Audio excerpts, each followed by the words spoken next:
So first of all, thank you all for coming. Thank you to Filaf for welcoming us. It's always been a great pleasure to come here over the years, on and off. This is Jim Dine's first participation here this time. We're delighted. We've just arrived this morning. It's a bit special because it's the first time he's going to speak publicly in over 2 years now because of the pandemic. So this is actually a great pleasure and honor to be here today. But it's quite logical that Jim Dine would eventually end up here in Perpignan because and he doesn't like us to say that, but he's truly a legend of American art. But we have to say it at some point. No, please. Filaf is a bit of a festival that avoids classification, and so does Jim. He's a painter, he's a sculptor, he's a performer, he's a poet, he's a printmaker, crazy printmaker, lots of prints, artist books, and he's also one of the few American artists who has chosen over the years to live here in France. Jim has been living in France for over 30 years, half a year, but for the last 2 years he's been here in Paris, here in France and in Paris most of the time. And that's something that we may want to talk about, your love of France and why you've chosen to live here. We're going to speak about books, we're going to speak about poetry, we're going to speak about Gerhard Steidl, your great friend, who was supposed to come here today, but unfortunately because of the quarantine and so on, he couldn't come. And we'll finish with a reading of one of Jim's latest poems. In the book? In the book, here, Electrolyte in blue. And we'll end up with questions. So, you'll have the floor later on. So let's talk. Tell us about Paris. When did you first come to France? And why made you move here? I know there was a movie yesterday, a film by Blackwood that was projected where you were actually at the time living in London. And apparently in the movie, I kind of forgot about this, but you say how much you dislike London and how much you like France so much better. That's what I said? Yeah. Do you remember that? Can you tell us about this? Beatrice told me that too, right? Yeah, but you can't trust me. I felt that day, But I came to France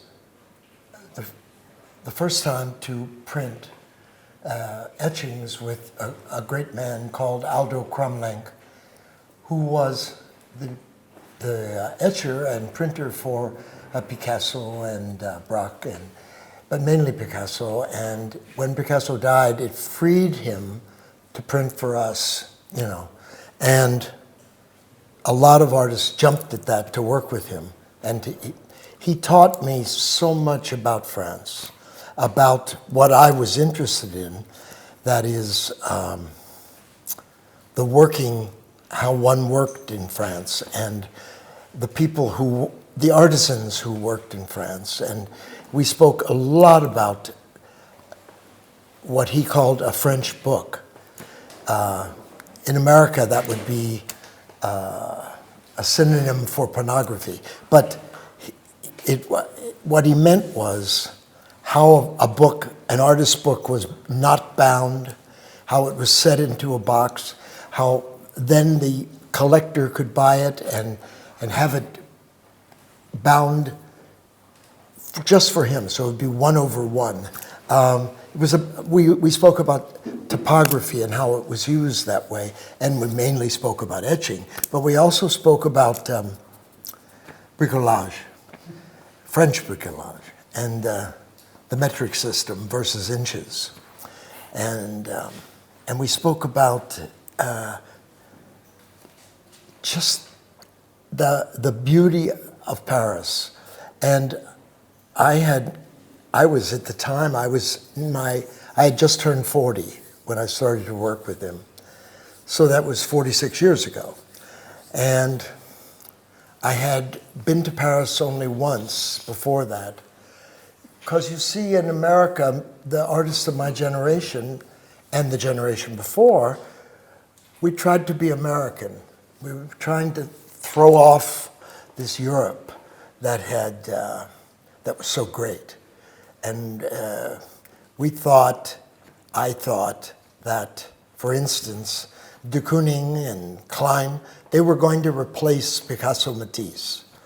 And it was a kind of chauvinism and a kind of fear that immigrants have, and we are a country of immigrants, trying to invent ourselves as artists without these thousands of years of European culture, which of course was impossible.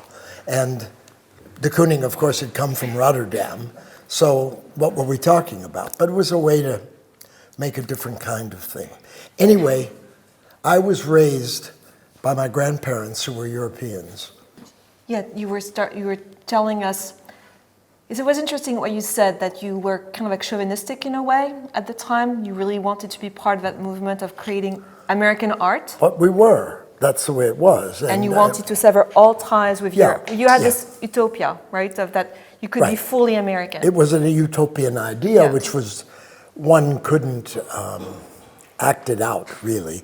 But in fact, as soon as I got to Europe, I felt at home.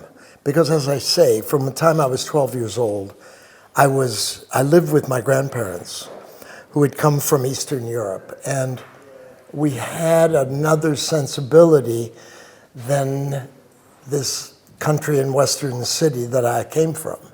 And I saw that there was another side to not just nationalism, there was internationalism, and there was this vast, vast resource of culture and beautiful light in Europe that I genetically responded to.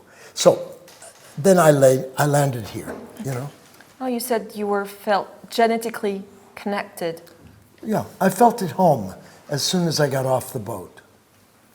I felt at home here in Europe, in France. I've never spoken French. I'm very poor with language other than the American language. I'm dyslexic, and I have chosen not to, frankly, waste my time beating my head on the wall that I can't read properly. So I have concentrated on the visual things I do and poetry, because always as a boy, when I was a boy, I only could read poetry because it was short.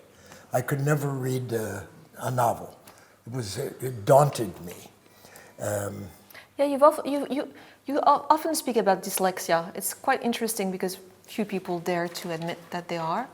And you often told me even that for the longest time you could not read a novel. You started reading literature quite late in life, if I recall correctly. I started to read literature in my early 20s after a psychiatrist said to me, "You know you're not stupid." And I said, "I don't know that, and it gives me anxiety that I can't read." And he said, "Just work at it." And so he said, "Try reading every day." So that's what I've done. All these years, for 60 years, I read every day, and sometimes I read backwards, and that's what dyslexics do. I stand in bookstores and I start in the back and I go the other way. Sometimes I go in the middle of the book. It's a pleasure to be actually dyslexic. It's freeing. It gives you an opportunity not to be married to the syntax. You can be married to the language, to the words. And that was very important to me for my poetry. But also it pushed me to draw more. It pushed me to paint more too, to express myself. And anyway, so I'm in France and I'm working with Crumlink and I go back and forth to America.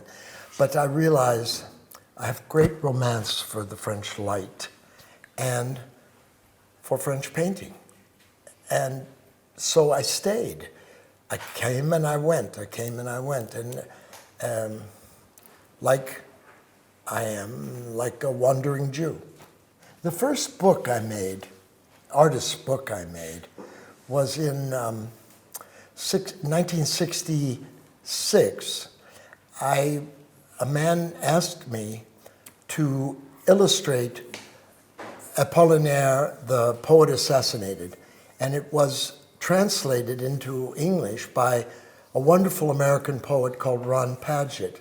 And he and I knew each other, and we were both interested in the same kind of poetry and the same kind of poets. And his teachers had been American poets like John Ashbery and Frank O'Hara. And so I illustrated it with photography, mainly photography that I took myself. I wasn't a photographer then, and I bought a very small camera, and I developed the pictures, and it was a kind of faux, primitive way of illustrating a book, but it got me on the back of the neck that you could make a book. One could make a book like you could make a painting. You could build the book, and that's what I've done. Yeah, I think it's very interesting what you're saying, because lots of artists, when they do artist book, they usually are illustrators of other poems. And you, from the very beginning, you were actually a bookmaker. Not a bookmaker, but a bookmaker. Yeah. And in the same way that you've always been, doing performances that were on the verge of theater in your youth, and then doing painting that was always on the verge of sculpture, and installation. The books also, they're full artwork. So can you tell us a bit more about when they start? And you have a very specific relationship to poets in general. They're not just like friends that you're going to illustrate poems for. It's a lot more intricate than that. Can you tell us about this I've learned since the 60s, poets in New York and painters were interested in each other. And we also poets were, in those days particularly, never blinded by commercial life, like painters always have been since the war, let's say. And therefore they either starved, or they taught school, or they weren't encumbered by the things that emerging painters in New York were encumbered by. That is, the quest for fame and for to get involved in the so-called art market, and it fucks you up, Also, I was very good friends with arguably our greatest modern poet, Robert Creeley, and he was so generous with me, like a painter was not generous, could never have been generous. What do you mean generous? He was generous in his sharing of how he built his art, how he built with his words, how he built the poem. He was generous in how he lived his life. He was older generation than me.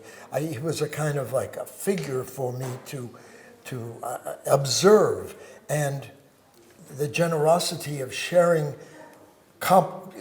with me that I could make poems. For instance, I thought because I'm a painter I can't make poems, so I must be my hobby, But he said, no, you are a poet. That's it. When did you write your first poem? Like, first poem that you felt was true that I could. That you could deliver publicly, maybe, or print, or that I wasn't ashamed of or embarrassed.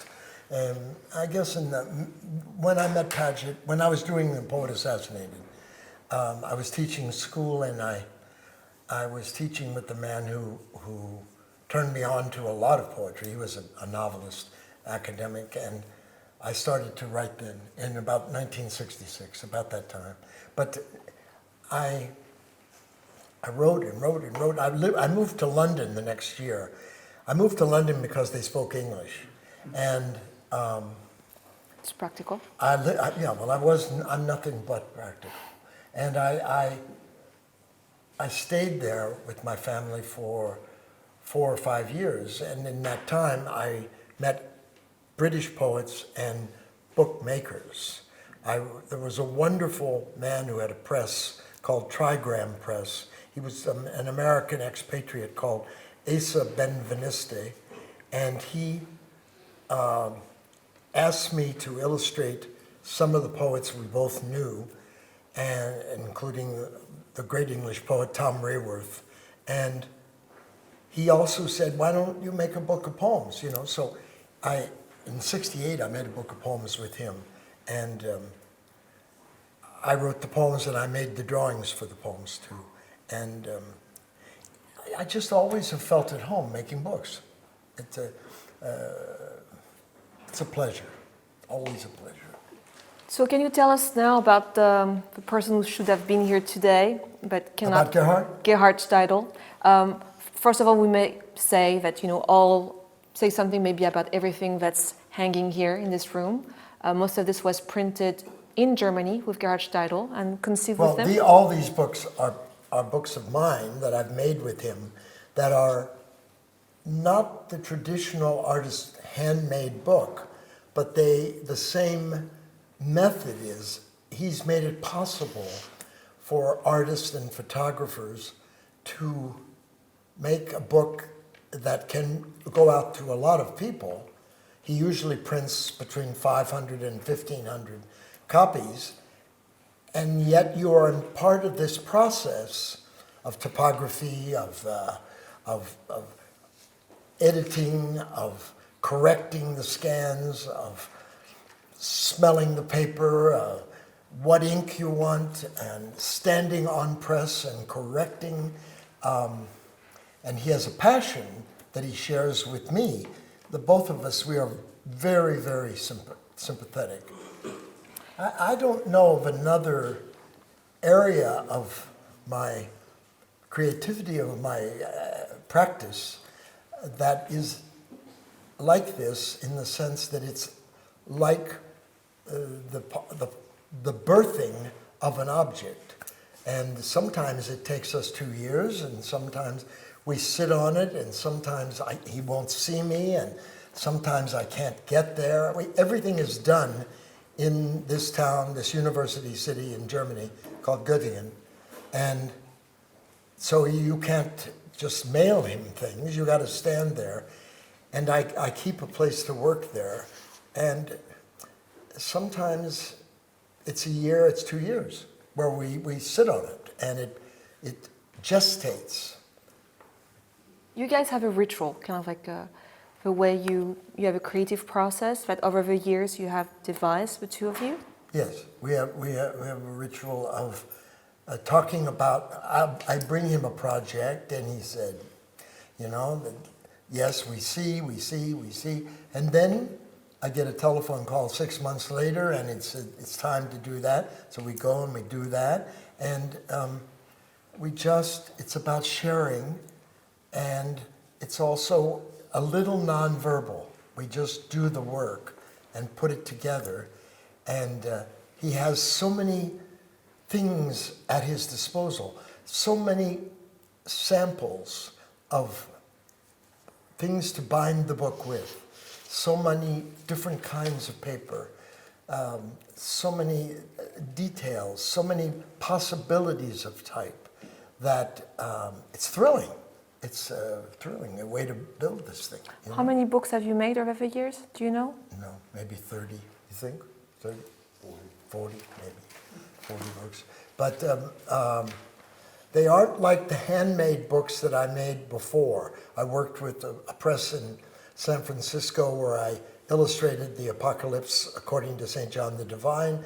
I did a huge Frank O'Hara poem, long poem, and but that was always me putting a visual face on the words, sort of.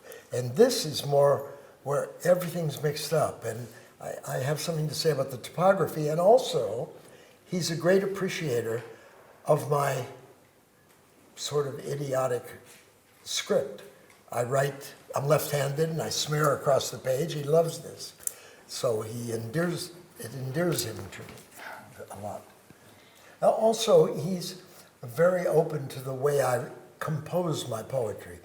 because of the dyslexia, I've found that I put sheets of paper on the wall, to the ceiling, to the floor, and then I write big, and then I correct with gesso or something, a white paint, and that way I can cut it up, and it's a collage method, and I can see, because it's something in dyslexia about perception, and on the page sometimes it's difficult to see what I intend, but on the wall I can see it. And so they're usually, all this is just fragments from my studio there, where I've made notes and tried to build a poem.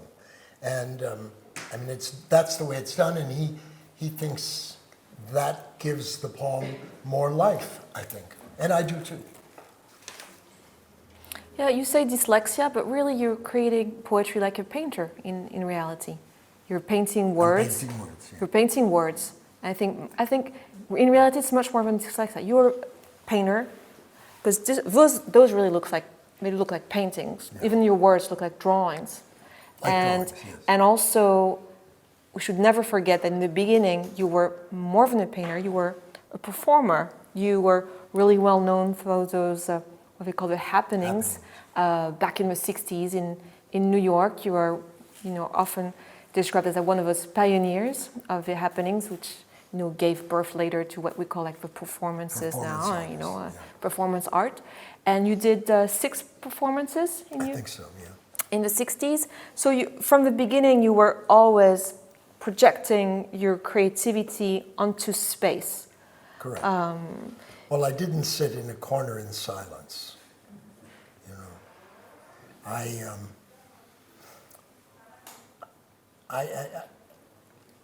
This is the newest book I've made with Steidl, and it's a long poem called Electrolyte in Blue, and it's I made it over the last 4.5 years during the tyranny of the presidency of Trump. And it was made out of fear and hatred for the man and for what he did to the democracy, whatever was left of it from other people. And it gave me, I had it in my room. I have a little room where I make poems, and I lined it with paper and I kept it on the walls and I kept changing it. And as my hatred and anger for this man took place, I tried to channel it into a poem rather than into an ulcer. And in the back, I tried to explain the process and how I tried to temper my anger by including in the book botanical drawings, which I thought, because I'm very interested in drawing plants, and I always have been, but I wanted to include them for some semblance of humanity and beauty. And as I said in the back, first place, the book is there's no typography except mine. It's all Steidl photographing with a very, very high-level camera called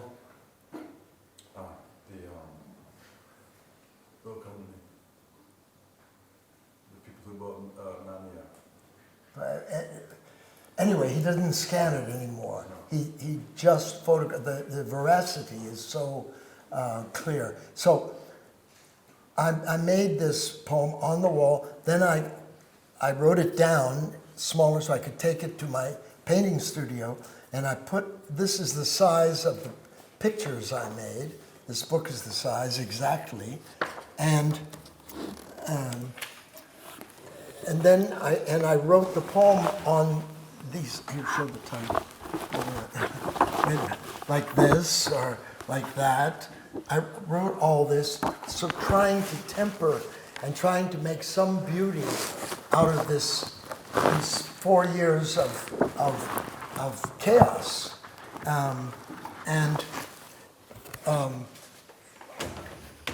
I said in the back that to describe the process, I said that it's about the state of what my cousin, Lisa, calls the worst country in the world, considering the demise of the democracy. I have to agree. I tried to inject some hope by including positive drawings of fruit and flowers. And that was the way the book was built. I think. Well, just to make clear, are you happier now that he's lost? Who, Trump? I'd only be happy if he was dead. No. We feel a lot of anger in the process that you made. We're still in the process of overcoming this, digesting this and trying to. But so act this like is an old man. this is very politically engaged for you, and this was this one of your most political work ever? Well, I mean, during making this, at the time of making it, over these years, I'm writing also other poems about other things, but this did keep on getting at me because he was getting at me, and then the COVID came, and that was getting at me, and his way of dealing with it was so inhumane, and he forced me to finish this. He forced me to. And explain, Beatrice, that Beatrice translated the poem, but she and I decided that she's going to let me read the whole poem, and because she's not me, and so she's not going to reproduce my rant and anger. So it is printed out somewhere, isn't it? I mean, there are copies printed out, and you can read her translations. So you'll have to put up with my English, but you'll get the idea. And you will find also, if you speak English, but even you probably can tell, there are parts of the poem where I've tried to give you some relief from this rant by repetition and by speaking about other things, just to give you a rest. Okay. It's called Electrolyte in Blue. This is who we now were, electrolyte in blue.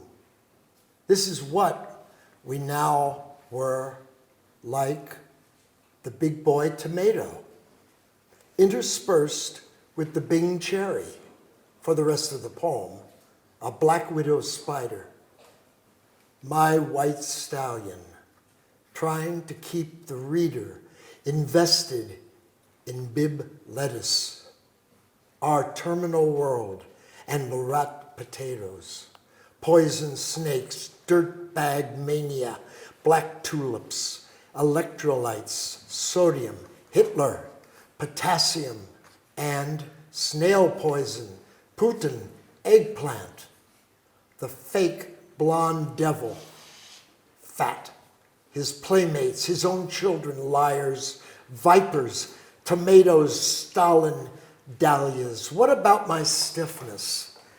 The caliphate of ISIS, getting in and out of the taxi, a chair, quiet Nazis, strength in my thighs, the Green River Killer.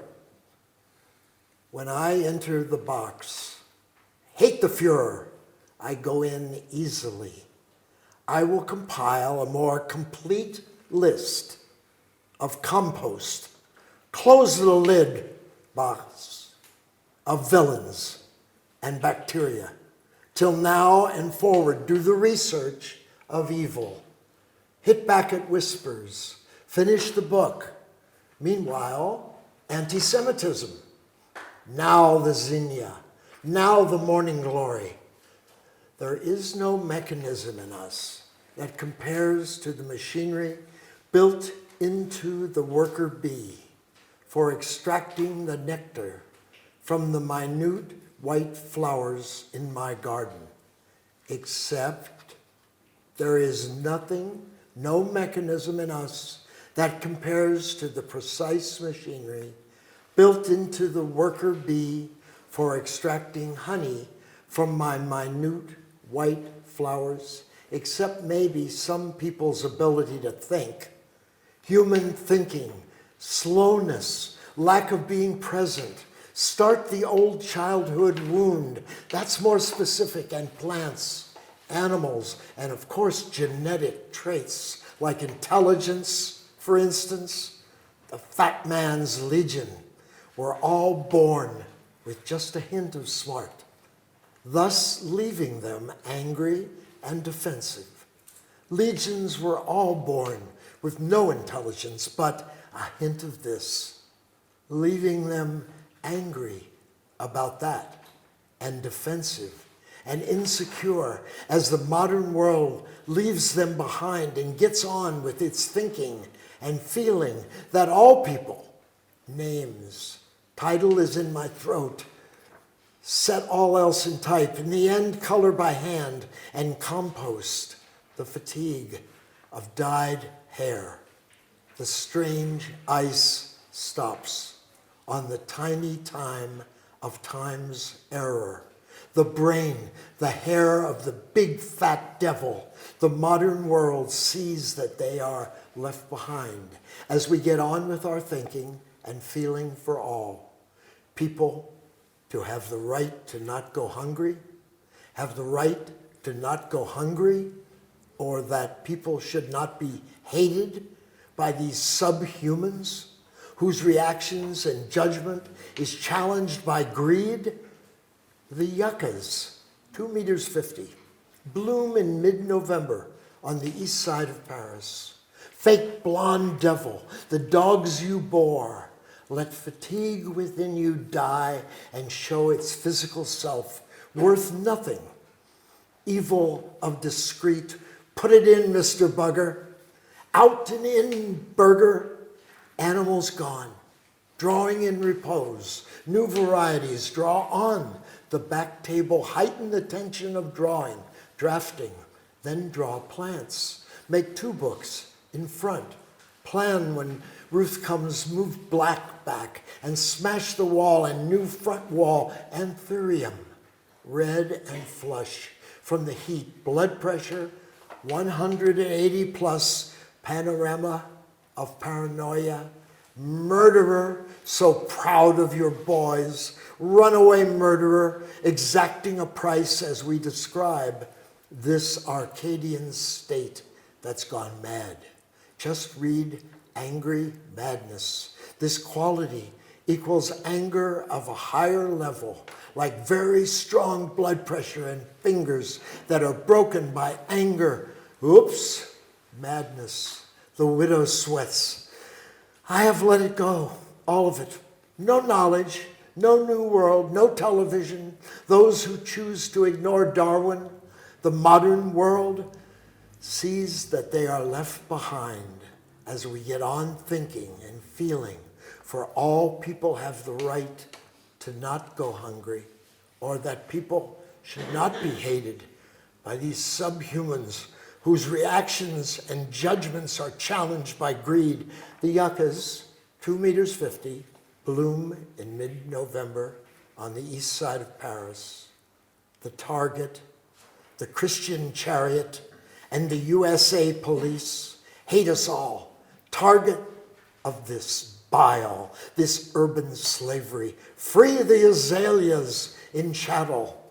There is no mechanism in us that compares to the machinery built into the worker bee for extracting the honey from the minute white flowers in my garden, except there is nothing, no mechanism in us that compares to the precise machinery built into the worker bee for extracting the nectar from my white flowers, except maybe some people's ability to think, human thinking. China doesn't care about the planet, and more, it targets the good of the earth, ignoring the big boy tomato, going mad. Maybe some people's ability to think, human thinking could be as sophisticated, but it depends on many things like personality and childhood memory and actual childhood experience, red anger and the quality of a higher level of anger, fingers that are broken by madness, the husband and wife who gave us this ugly president. That's the Clintons I'm talking about. The modern world sees that they are left behind as we get on with our thinking and feeling for all people have the right to not go hungry. The tomato called Cherokee purple. Telegraph the rant virus from demagogues, old bones freezing up white legions under the fat man's command. Legions were all born with no intelligence, but a hint of this leaving them angry about that and defensive and insecure as the modern world leaves them behind and gets on with its thinking and feeling that all people, and of course, genteel traits like intelligence, for instance, the fat man's legions were all born with just a hint of smart, thus leaving them angry and defensive, and the whim of corporations, greed and hate, color it by hand, and at the end, let fatigue color the hair. It's strange that ice stops the tiny brain of hair.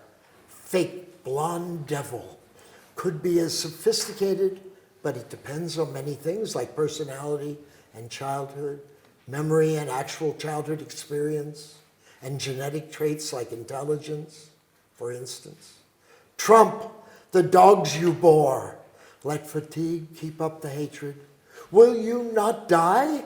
We are desperate. The physical is worth nothing. Evil and discretion. Put it in again, Mr. Bugger. Animals all gone to Naples. Maybe some people's ability to think. Human thinking could be as sophisticated, but it depends on many things like personality and childhood, memory and actual childhood experiences. The Greek temple at Paestum, South Florida, followed by inevitable decline. Poem in a poem. Oh, that it was there with my spirit. The narrator is offering a conclusion for territorial aggression, ignoring the big boy tomato, a simple celebration of the cares of business life. That's it, folks.